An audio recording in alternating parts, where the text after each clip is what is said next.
यार एपिसोड के स्टार्टिंग में हम देखते हैं यांग हन को जो अनाउंसमेंट करता है इस वीक पर क्लास कंपटीशन होने वाला है।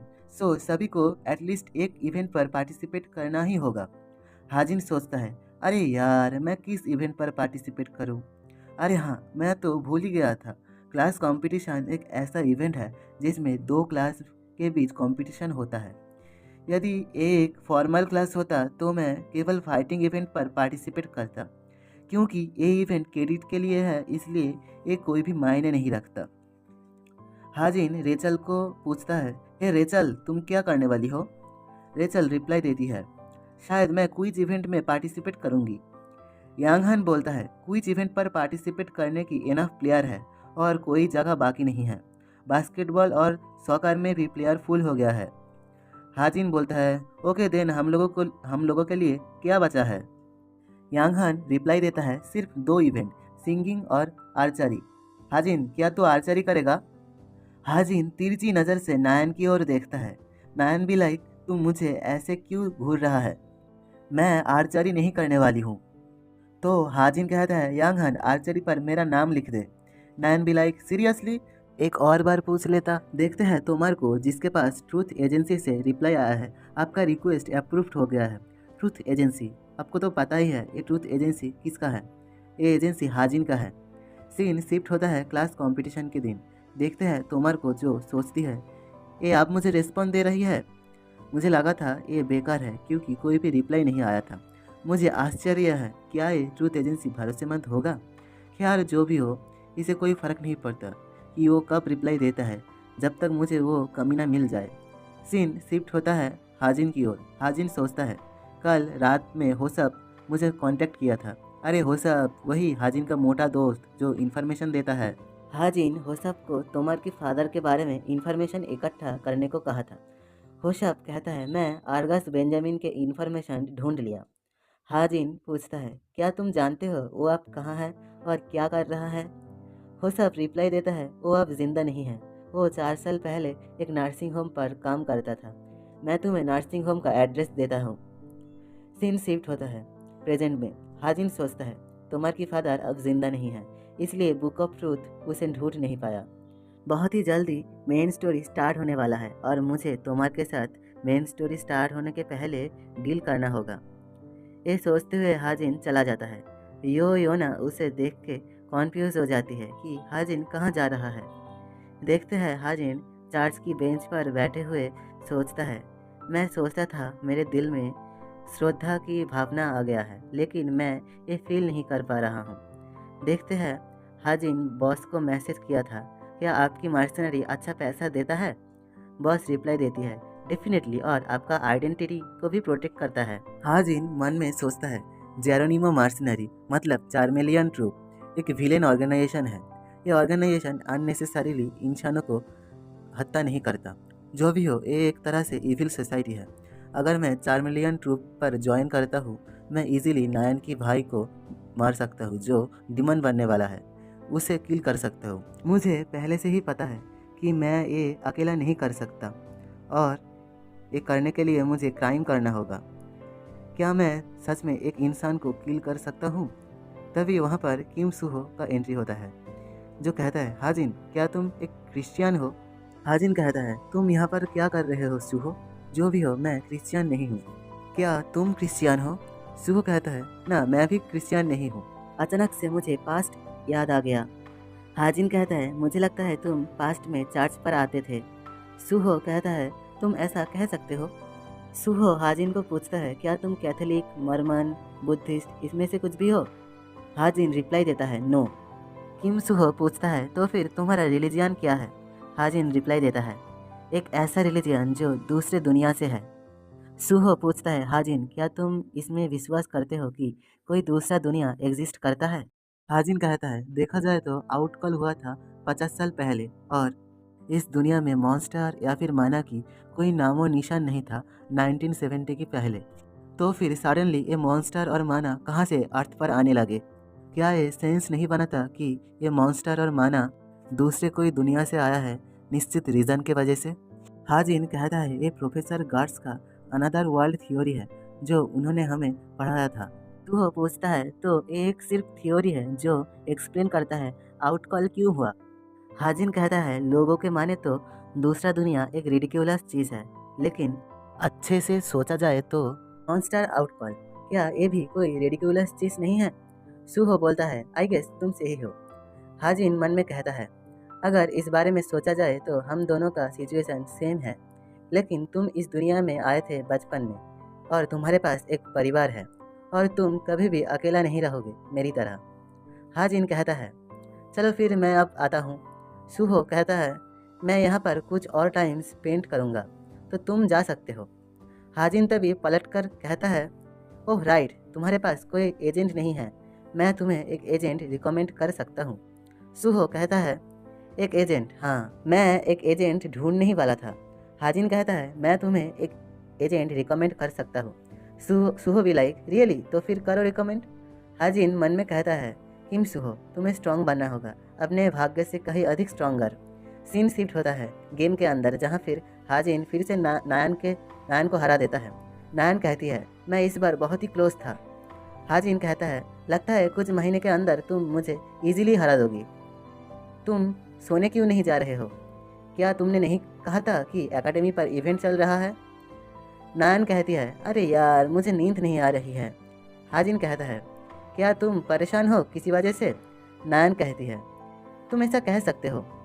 हाजिन चिढ़ाते हुए बोलता है, क्या ये कोई लाफ प्रॉब्लम है? नायन एम्बेरस होकर ब्लास्ट करने लगती है, कहती है, अरे ना, ऐसा कुछ भी नहीं है। हाजिन कहता है, क्या बात है, बोलो तो सही, मैं लोगों के बातें सुनने में बहुत ही अच्छा हूँ। तो नायन बोलती है, एक ऐसा चीज़ है जो मेरे पास नहीं हो सकते, लेकिन मैं नहीं चाहता कि दूसरों के पास भी हो। हाजिन पूछता है, क्या ये वाइट एलिफेंट जैसा कुछ? यार, वाइट एलिफेंट का मतलब ऐसा होता है कि कोई ऐसा चीज़ जो महंगा हो या जिसे अच्छे स्थिति में रखने के लिए बहुत पैसा खर्चा करने पड़े। नायन कहती है, हाँ हाँ, एकदम सही कहा, तुम ऐसा कह सकते हो, मैं वाइट एलिफेंट के बारे में सोच रही हूँ। हाजिन मन में कहता है, लगता है वो बंदा बहुत ही पॉपुलर है। हाजिन कहता है, तुम उसके बारे में सोच रही हो, इसका तो कोई रीज़न होगा। नायन एम्बेरस होकर कहती है, मैं श्योर नहीं हूँ, इसका कोई स्पेशल रीज़न नहीं है। हाजिन कहता है, क्या वो अट्रैक्टिव है?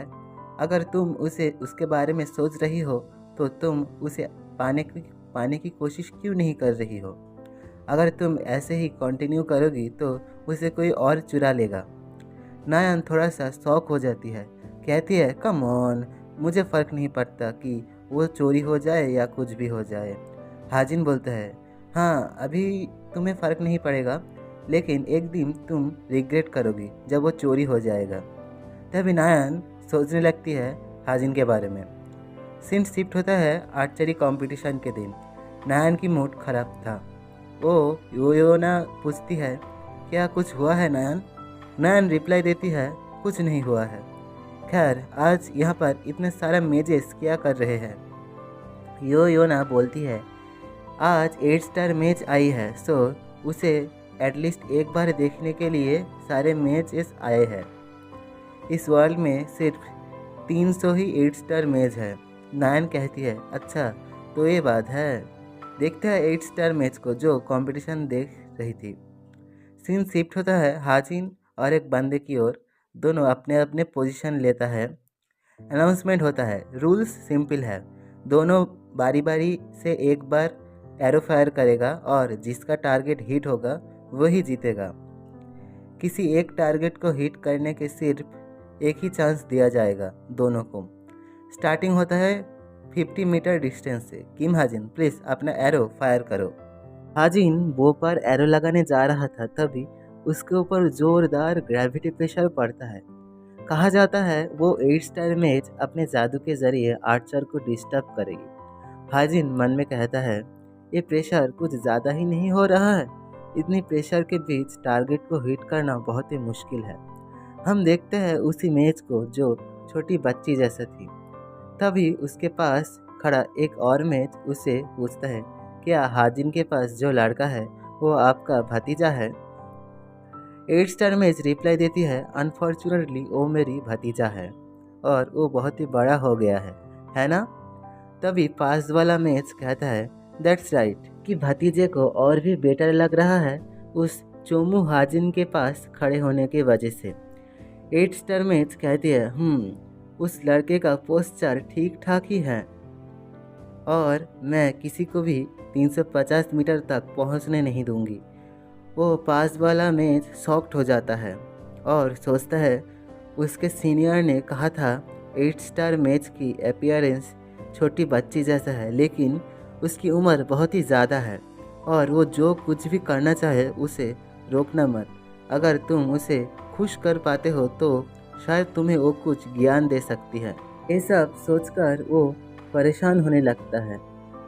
10 मिनट बाद देखते हैं हाजिन 300 मीटर तक टारगेट हिट कर दिया था और इसी में उसका हालत खराब हो गया था क्योंकि वो 8 स्टार मैच अपनी भतीजे के ऊपर कम प्रेशर लगा रही थी और हाजिन के ऊपर कुछ ज़्यादा ही प्रेशर लगा रही थी।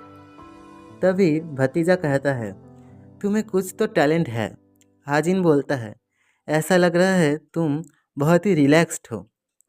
भतीजा एटीट्यूड में कहता है ऐसा नहीं है कि मैं बहुत ही रिलैक्स्ड हूँ, ये सिर्फ हम दोनों के स्किल का डिफरेंस है। हाजिन गुस्से में कहता है तू ये भी नहीं देख रहा है कि तेरा आंट मेरे ऊपर ज़्यादा प्रेशर लगा रही है तुझे जिताने के लिए। भतीजा थोड़ा सा घबरा जाता है, कहता है अरे ये तुम क्या बोल रहे हो, तुम बकवास करना बंद करो और नेक्स्ट टारगेट के ऊपर हिट करने के लिए फोकस करो। मुझे लग रहा है तुम बहाना बना रहे हो क्योंकि तुम ये जानते हो तुम नेक्स्ट टारगेट को हिट नहीं कर सकते हो। हाजिन भी लाइक हाँ बकवास, मेरे ऊपर प्रेशर लगा रहा है, पत्थर से मार रहा है और इतना तेज़ हवा चला रहा है कि मैं उड़ने ही वाला था और ये कह रहा है बकवास। तभी अनाउंसमेंट होता है दोनों स्टूडेंट पिछले सभी रिकॉर्ड तोड़ दिया है और अभी से टारगेट की स्पीड 3 गुना हो जाएगा। देखते हैं वो 8 स्टार मैच कुछ जाड़े निकाल के अपने भतीजे को परेशान करने लगता है। इसी वजह से वो घबरा जाता है और नेक्स्ट टारगेट मिस कर देता है। हाजिन पास खड़े सीटी मारते हुए कहता है एक आर्चर का बेसिक होता है शांत रहना। ये देखकर 8 स्टार मैच भी परेशान हो जाता है, कहती है वैसे भी ये लास्ट बार होगा और वो यूजलेस बॉय फेल हो जाएगा और इसके वजह से रिजल्ट ड्रॉ निकलेगा। हाजिन की ओर देखते हैं बहुत सारे प्लांट्स हाजिन को घेर लेता है और एक प्लांट तो हाजिन के ठीक एरो के सामने आ जाता है। हाजिन मन में सोचता है क्योंकि ये एक गेम है, मैं इसका इस्तेमाल करना नहीं चाहता था। तभी वो यूज़ करता है बुलेट टाइम और देखता है उसके एरो के सामने बहुत सारे प्लांट्स आ रहा है, तो वो ऐसे एरो फायर करता है कि सभी प्लांट्स के बीच में से वो एरो रास्ता बनाकर ठीक जाकर टारगेट पर हिट करता है। ये देखकर सभी शॉक्ड हो जाता है। भतीजा सोचता है कैसे वो एरो अपनी रास्ता मोड़कर ठीक टारगेट पर हिट किया होगा, ये तो इम्पॉसिबल है। अनाउंसमेंट होता है हाजिन 350 मीटर तक डिस्टेंस पर टारगेट हिट कर दिया है। तभी वो भतीजा हाजिन के ऊपर इल्ज़ाम लगाता है कि हाजिन माना यूज़ किया है। हाजिन कहता है अरे यार तुम्हें किसने कहा कि मैंने माना यूज़ किया, अगर मैंने माना यूज़ किया होता तो क्या तुम्हारा आंटी ये समझ नहीं पाती। ये सुनकर वो लड़का चिढ़ जाता है। हाजिन एरो फेंक कर कहता है इसे कहता है दोनों के बीच का स्किल्स का डिफरेंस।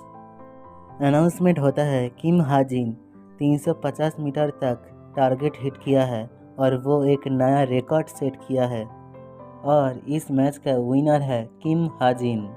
योना सांसें छोड़कर कहती है आखिरकार हर वक्त हाजिन ही हर जगह पर जीतता है।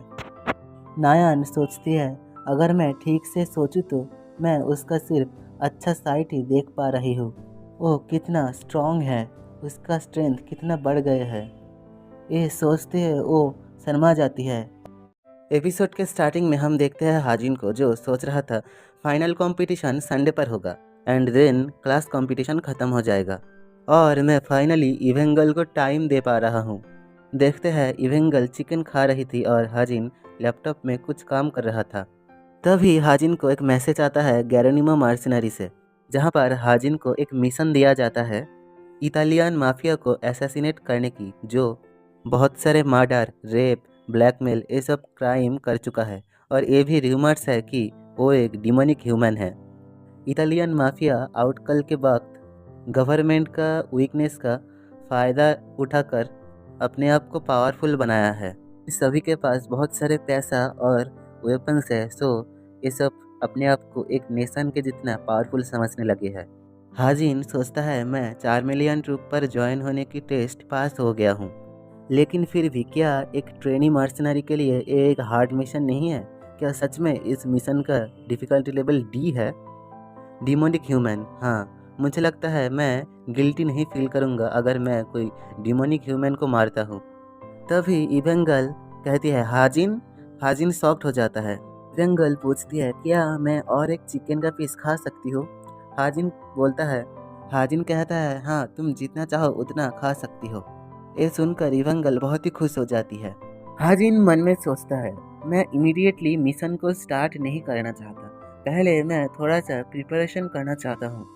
हमें बताया जाता है इस दुनिया में कॉन्स्टिलेशन एक ऐसा चीज़ है जो इंसान को पैदा होने के वक्त ही मिल जाता है। ये कुछ टैलेंट की तरह सिमिलर है। एक्सेप्शनल रिकवरी, गुड माना कंट्रोल, एक्सेप्शनल डाइजेशन, ईटीसी। आप लोग ऐसे भी सोच सकते हो कि ये इंसान का बॉडी का टैलेंट है। हाजिन मन में कहता है और जो कॉन्स्टिलेशन मैंने लिखा था वो है एक ऐसा बॉडी जो माना यूज़ नहीं कर सकता। ये एक यूनिक अथॉरिटी है जो माना यूज़ नहीं कर सकता है और माना सिर्फ बॉडी के अंदर ही स्टोर होकर रह जाता है। लेकिन ये माना बॉडी के अंदर डिसअपेयर नहीं होगा। ये माना इंसानों की वाइटलिटी इंक्रीज करता है और फिजिकल स्टेट इंक्रीज करता है, क्योंकि जब इंसान मूव करता है तब स्ट्रेंथ की रिक्वायरमेंट नहीं होता है, वाइटलिटी का रिक्वायरमेंट होता है। एक ऐसा बॉडी जो माना यूज़ नहीं कर सकता है, लेकिन उसके बदले में बॉडी का वाइटलिटी इंक्रीज हो जाता है। लोगों के लिए ये कॉन्स्टिलेशन सबसे बेकार कॉन्स्टिलेशन है, लेकिन मेरे लिए जो कभी भी माना यूज़ नहीं कर सकता है, ये कॉन्स्टिलेशन सबसे बेस्ट कॉन्स्टिलेशन है। हमें कहा जाता है हाजिन जो स्टिग्मा के अंदर माना यूज़ करता है वो एक अलग बात है, और बॉडी के अंदर माना यूज़ नहीं कर सकता है ये एक अलग बात है। स्टिग्मा का माना और बॉडी का माना दोनों ही बिल्कुल डिफरेंट चीज़ है। हाजिन ये सोचकर खुश हो रहा था, तभी हम देखते हैं इवेंगल को जो कॉन्फ्यूज हो रही थी कि एक चिकन का 2 सर कैसे हो सकते हैं। हाजिन अपना स्टैट्स देखकर सोचता है मेरे जैसा एक लो रैंक हीरो के लिए जिंदा रहना उतना भी मुश्किल नहीं होगा। मेन स्टोरी पर देखते हैं हाजिन 500 एसपी दे देता है वही कॉन्स्टिलेशन पाने के लिए। तभी उसके सामने सिस्टम पॉपअप होता है और उसका स्पेशल लॉक एक्टिवेट हो जाता है। गोल्डन लाइट चमकने लगता है और उसका स्टैट परमानेंटली इंक्रीज हो जाता है। हाजिन सोचता है स्टैट्स बहुत ही कम इंक्रीज हुआ है, लेकिन ये जो भी हुआ है फ्री हुआ है, सो ये बहुत ही औसम चीज़ है। हाजिन खुशी के मारे नाचने लगता है। तभी इवेंगल गुस्सा हो जाती है, कहती है हाजिन खाने के वक्त शांत रहना चाहिए। हाजिन बाहर आ जाता है। हाजिन मन में कहता है मैं सियोल मैजिक टावर पर गया था ऑब्सिडियन ब्रेसलेट को लाने के लिए, और कहता है ऑब्सिडियन ब्रेसलेट के लिए इतना पैसा खर्च करना वर्थ इट है। हम कुछ देर पहले की सीन देखते हैं जहाँ पर वही मैजिक टावर का मेज हाजिन को कहता है ये ब्रेसलेट सिर्फ एक ही बार यूज़ किया जा सकता है, सो जब बहुत ही ज़रूरत हो तभी इसे यूज़ करना। हाजिन मन में कहता है वो मैच ऐसा कह रहा था, इसका मतलब वो ये नहीं जानता है इसका ऑटोमेटिक चार्जिंग फंक्शन के बारे में। हाजिन ये सोचकर हंसने लगता है, क्योंकि वो दोनों जब पहली बार मिला था वो मैच हाजिन को बहुत ही गरीब समझकर इग्नोर कर रहा था, लेकिन जब वो जान पाया हाजिन के पास बहुत सारा पैसा है तभी उसका रंग बदल गया। मैं उसे योना के साथ इंट्रोड्यूस कराऊंगा जब वो मैजिक टावर बनाएगी। हम देखते हैं सो हुएक को जो हाजिन के पास आ जाता है, कहता है मुझे माफ़ कर देना आपको वेट करवाने के लिए, चलिए पहले ऑफिस पर जावा जाए। हाजिन सो हुएक का ऑफिस देखकर सरप्राइज्ड हो जाता है। सोहोयोक कहता है, क्या ये पहले से बेटर नहीं हुआ है? हम लोगों के पास 11 एम्प्लॉयज़ है और 5 हंटर्स है, और ये ऑफिस मिस यो योना की तरफ से एक इन्वेस्टमेंट है। सोहोयोक हाजिन को एक बाइक के पास ले जाता है, कहता है, ये वही बाइक है जो तुमने मुझे खरीदने के लिए कहा था। हाजिन बाइक को देखकर बहुत ही सरप्राइज्ड हो जाता है क्योंकि वो बाइक बहुत ही ब्यूटीफुल था। हाजिन बाइक देखकर सोचता है, कोई आश्चर्य नहीं है कि ये बहुत ही महंगा है। हाजिन सोहोयोक को थैंक्स कहता है और सोहोयोक कहता है, इस थैंक्स बोलने का कोई भी ज़रूरत नहीं है। आपको जब भी किसी भी चीज़ का ज़रूरत हो आप मुझे कह सकते हो। देखते हैं हाजिन के बैग से एक पप्पी निकल कर आता है। सोहोयोक ये देखकर शॉक्ड हो जाता है, बोलता है, ये डॉग कितना क्यूट है। आप तो समझ ही चुके हो ये डॉग कौन है। हाँ जी मित्रों, ये हमारा इवेंगल है। तभी सोहोयोक के पास एक कॉल आता है। सोहोयोक हाजिन को कहता है, मुझे एक इम्पोर्टेंट काम है, सो मुझे जाना होगा। ये कहते हुए हाजिन बाइक के ऊपर बैठ जाता है और बाइक लेकर एक गली के अंदर आ जाता है जहाँ पर कोई भी सीसीटीवी कैमरा नहीं था। हाजिन 100 एसपी देकर बाइक के अंदर एक नया सेटिंग इनपुट करता है और अपने स्टिग्मा की मदद से बाइक को एक सूटकेस में बदल देता है। हाजिन सूटकेस उठाकर देखता है, ये सूटकेस तकरीबन 20 किलो का है। हमें कहा जाता है पोर्टेबिलिटी एक्टिवेशन। हम लोगों को अलाउ करता है स्टिग्मा की माना को ऐसे यूज़ करने के लिए कि कोई भी ऑब्जेक्ट को सूटकेस में बदला जा सकता है।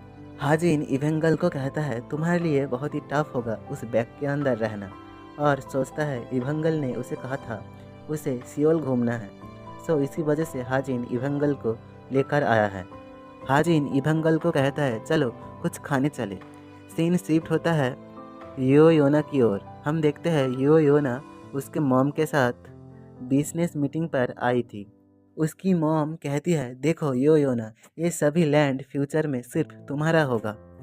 यो योना फुल कॉन्फिडेंस से कहती है, यस मॉम, मैं ऑलरेडी सोच लिया हूँ मैं इस लैंड को किस तरह से यूज़ करूँगी।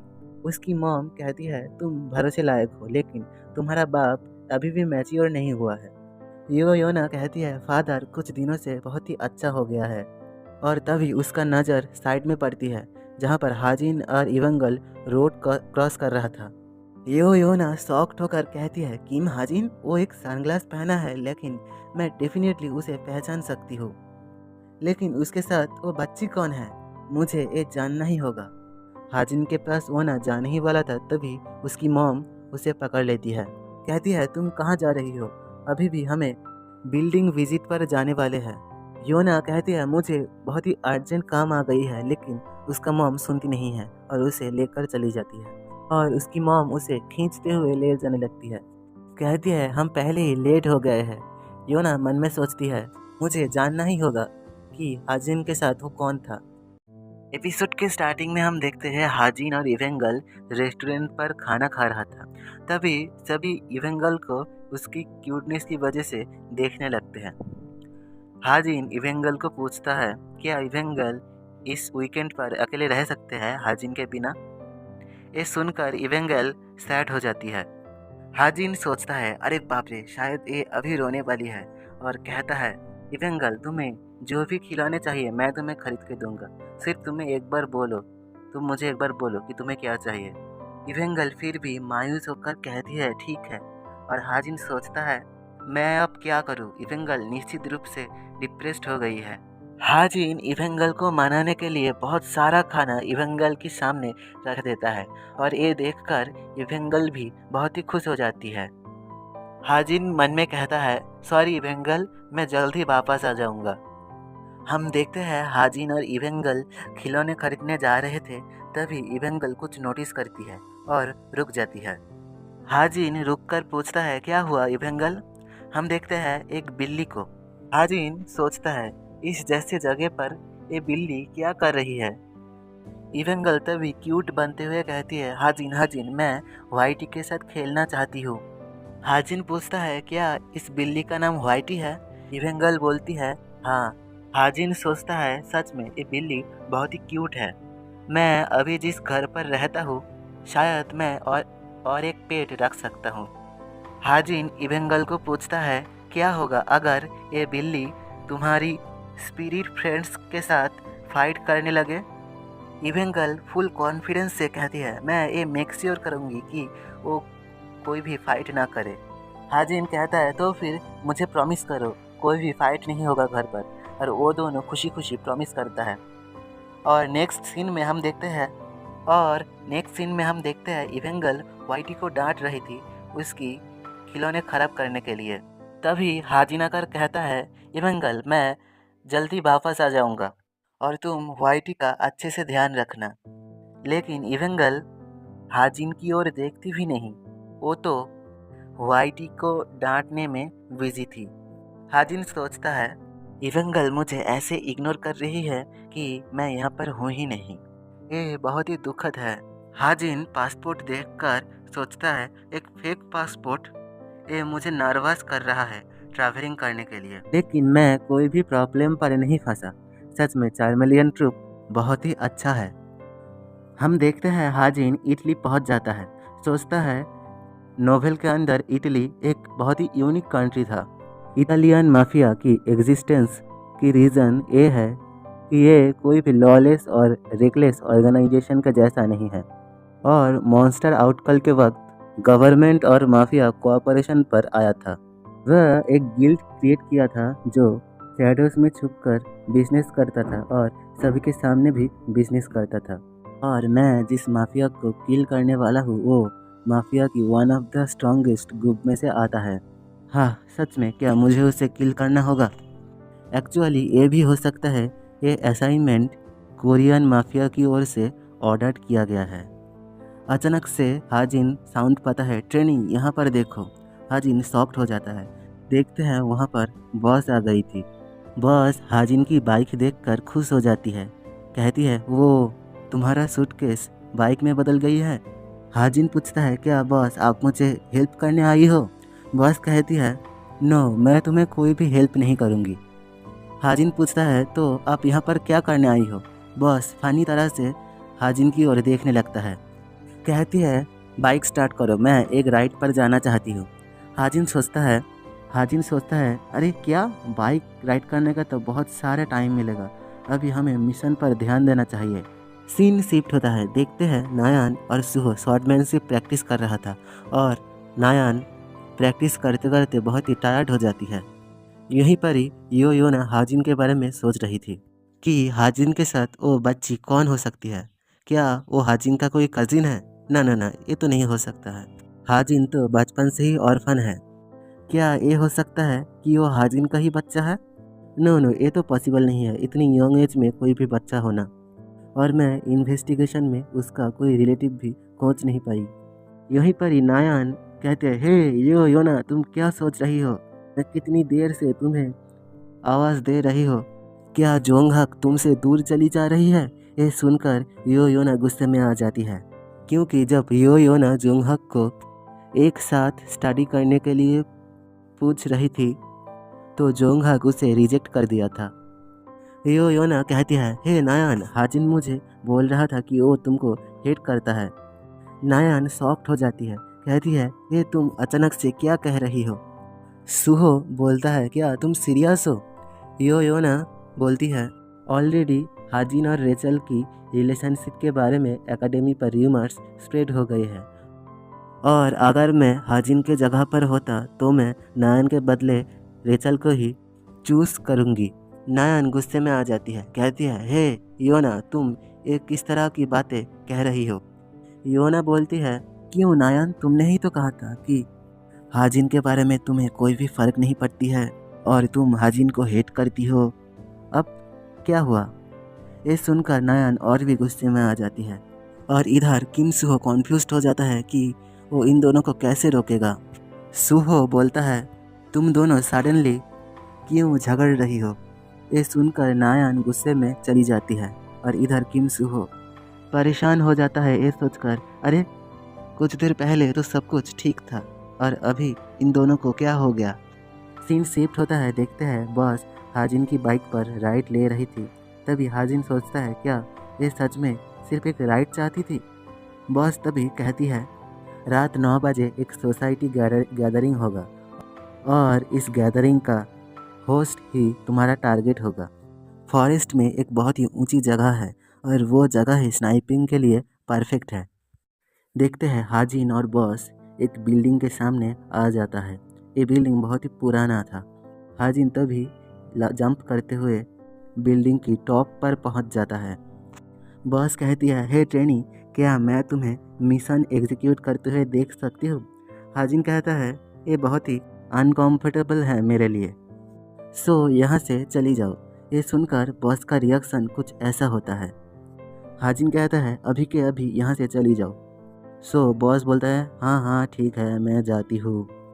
हाजिन देखता है उसका टारगेट का डिस्टेंस 1 किलोमीटर है और किसी भी हीरो को ये टारगेट पार करने के लिए, ये डिस्टेंस पार करने के लिए मिनिमम 30 सेकेंड तो लगेगा ही। सिचुएशन समझने के और मेरा लोकेशन ट्रैक करने के लिए उन्हें और 30 सेकेंड लगेगा, और सो मेरे पास सिर्फ 1 मिनट है भागने के लिए। और ऑल्सो इस बिल्डिंग के आसपास एक माना बैरियर है। मैं इस बात से बहुत ही खुश हूँ कि ये बैरियर बहुत ही कमज़ोर है। मुझे जल्दी से स्टार्ट करना होगा। ये सोचते हुए हाजिन अपने वॉच पर देखता है और अपने स्टिग्मा से एक बड़ा सा स्नाइपर निकल लेता है। सोचता है, आज मेरा लाक उतना अच्छा नहीं है, लेकिन फिर भी मैं स्टिग्मा को यूज़ करते हुए मैं बुलेट को बाफ दूंगा एंटी डिमन प्रॉपर्टीज से। वहीं पर ही हमें दिखाया जाता है हाजिन की टारगेट को। हाजिन अपना स्नाइपर लेकर एम करता है, सोचता है मैं उसे मार डालूंगा एक ही शॉट में। एपिसोड के स्टार्टिंग में हम देखते हैं हाजिन को, जो सोच रहा होता है, क्या होगा अगर मेरा टारगेट एक ह्यूमन हो? वो एक डिमोनिक ह्यूमन है, ये सिर्फ एक र्यूमर है, राइट? अगर वो कोई डिमोनिक ह्यूमन ना होकर एक नॉर्मल ह्यूमन हो तो फिर क्या मैं एक मर्डरर बन जाऊंगा? मुझे ये पता है अच्छा से कि मैं एक नोवेल के अंदर हूँ जिसको मैंने ही लिखा था, और ये सभी मेरे द्वारा क्रिएट किया गया एक कैरेक्टर्स है। लेकिन अब ऐसा लग रहा है कि वो सभी असलियत में ज़िंदा है। इस दुनिया पे कम से कम 10 साल तक रुकना, या शायद उससे भी ज़्यादा। इसलिए मुझे ऐसा स्थिति के प्रति इंडिफरेंट हो जाना चाहिए। भले ही ये सभी जिंदा इंसानों की तरह लगता है, लेकिन ये जगह कोई रियलिटी नहीं है, ये सिर्फ एक नोवेल है।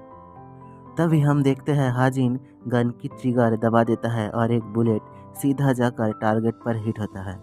ये देखकर आसपास की सभी लोग पैनिक करने लगता है। हम देखते हैं बॉस को, जो दूर से देखते हुए कहता है, हाँ डिमोनिक ह्यूमन की खून नहीं बहता है।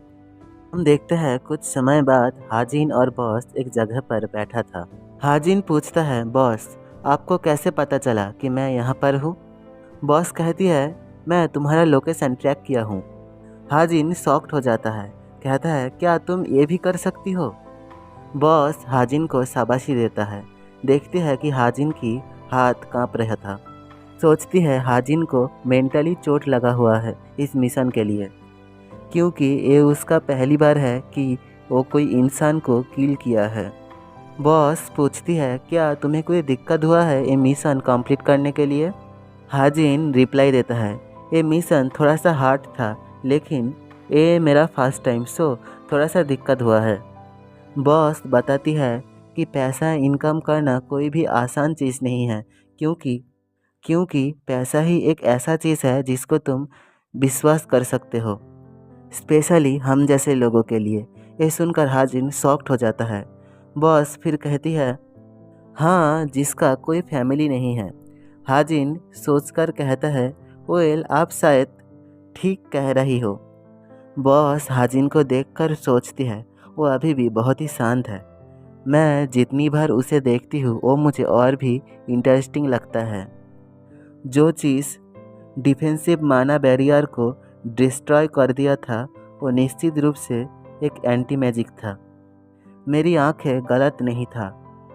किम हाजिन हम लोगों के ताश का इक्का बनेगा जो उस व्यक्ति को मार सकता है।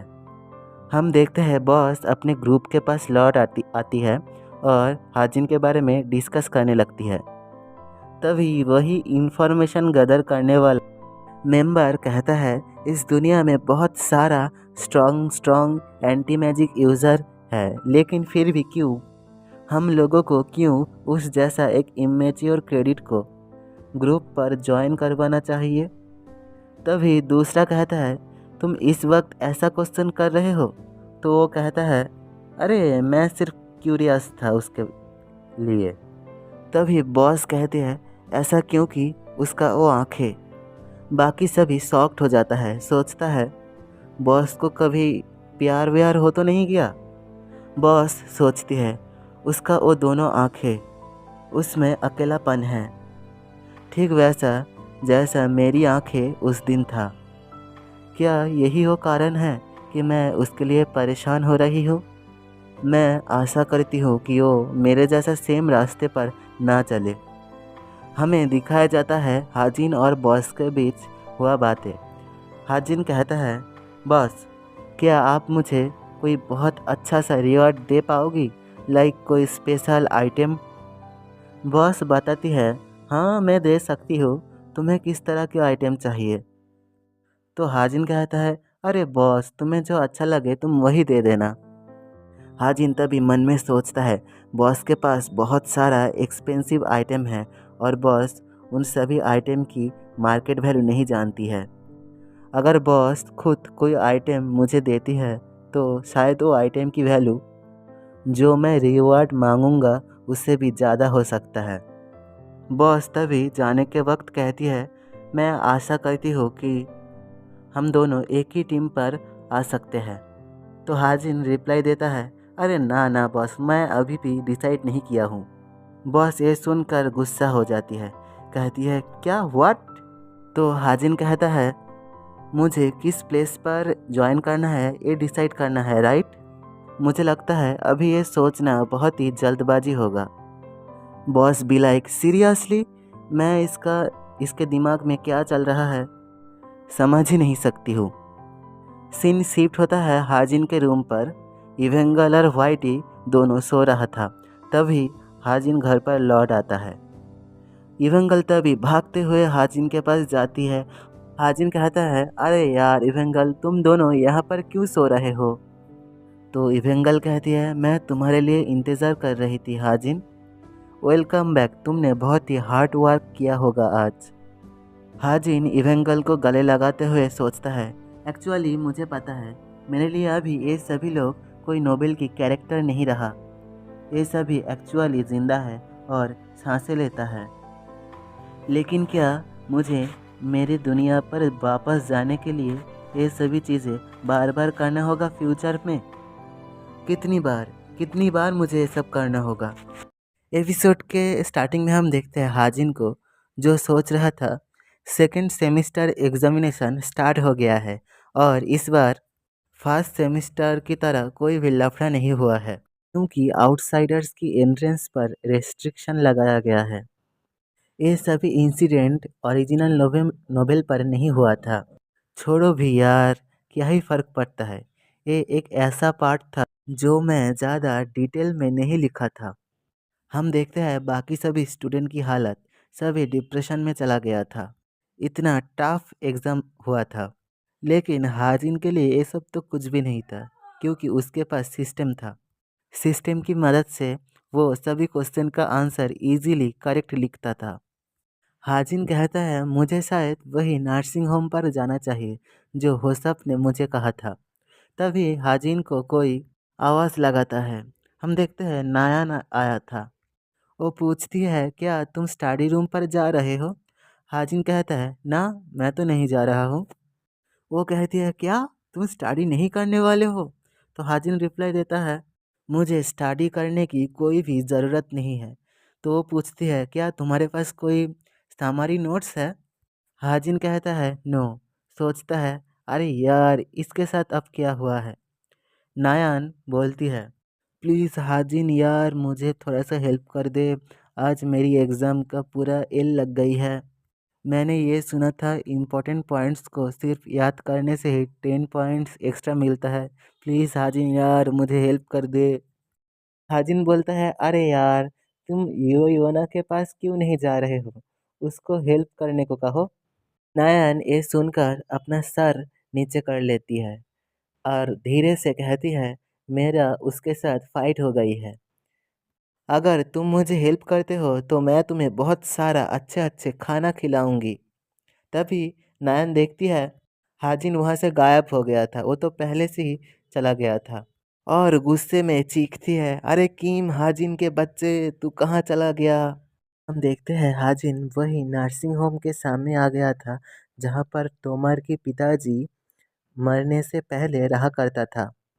हाजिन डोर पर नॉक करता है तो एक लेडी बाहर निकल आती है। हाजिन कुछ कहने ही वाला था, तभी वो लेडी कहती है, ओ हाजिन, क्या ये तुम हो। ये देखकर हाजिन शॉक्ड हो गया था। सोचता है, राइट, ये बॉडी पहले किम चुंगडोंग का था। किम चुंगडोंग एक पोलाइट नेचर की बंदा था। उसका बहुत सारे ऐसा पर्सनल रिलेशनशिप है जो मुझे नहीं पता। वो लेडी कहती है, हम दोनों एक दूसरे को लास्ट देखा था 1 साल हो गया है, प्लीज़ अंदर आ जाओ। हाजिन नाटक करते हुए कहता है, क्या आपकी हेल्थ ठीक है? और ये प्लेस तो पहले की तरह ही है। हम देखते हैं बहुत सारे बुढ़े हाजिन को हाय हेलो कर रहा था। तभी वो लेडी कहती है, तो हाजिन, यहाँ पर तुम किस वजह से आए हो? हाजिन कहता है, ये कुछ ज़्यादा नहीं, मैं मिस्टर आगस को ढूंढने के लिए आया हूँ। सो वो कहती है, ओ मिस्टर आगस, वही व्यक्ति जो साउथ अमेरिका से है। वो व्यक्ति बहुत ही शांत स्वभाव का था। वो बहुत ही कम बातें करता था। हाजिन सोचता है, क्या चुंगडंग क्या तोमर की फादर को पहले से ही जानता था? निश्चित रूप से को author a new story line add किया है। हाजिन पूछता है, क्या वो मरने से पहले कुछ भी रिक्वेस्ट किया था? वो लेडी कहते हैं, रिक्वेस्ट, हाँ, अगर सोचा जाए तो ऐसा कोई भी रिक्वेस्ट नहीं था, पर एक चीज़ है। तभी हाजिन कहता है, क्या वो कोई लेटर है? वो लेडी पूछती है, तुम्हें कैसे पता चला? हाजिन सोचता है, oh, what a relief, story line change नहीं हुआ है। कहता है, क्या वो लेटर अभी भी है? हाजिन सोचता है, मुझे नहीं पता किम चुंगडंग की पर्सनालिटी कैसा था, लेकिन आसपास के लोगों की रिएक्शन देखकर ऐसा लगता है कि उसका पर्सनालिटी बहुत ही अच्छा था। हाजिन वो लेडी को कहता है, मेरा मिस्टर आगस्ट के साथ एक प्रॉमिस था। वो लेडी कहती है, वेल, ये सेंस करता है कि मिस्टर आगस्ट तुम्हारे लिए कुछ छोड़ कर गया है।